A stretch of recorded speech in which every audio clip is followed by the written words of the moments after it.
Wreckage of the Titan submersible, which imploded while exploring the wreck of the Titanic, has been recovered and brought back to shore. 5 people died when the Titan broke apart close to the sea floor, less than 2 hours after it had begun its dive.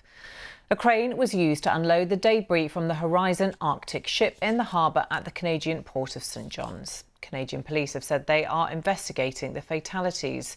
Earlier, our science correspondent Jonathan Amos told me more about what was found today.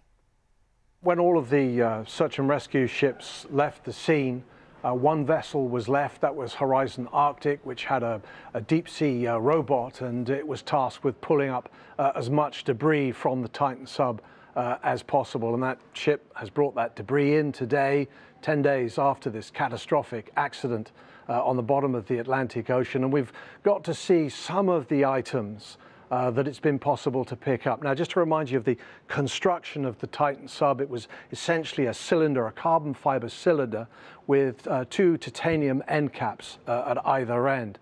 Now, they've been able to recover those titanium end caps. We saw them being hoisted ashore. One of them, the front cap, which would normally have a porthole, a window, that window was missing. You could tell because the hoist tethers that they were using to lift it up were going through the hole where the porthole would have been. What does that mean? We don't know. They also found the landing legs, the landing frame. So these are the long metal structures that the sub would have used when it was put on the deck of a ship or in the workshop. The various sort of superficial coverings. There was an after equipment bay also picked up. That was lifted ashore.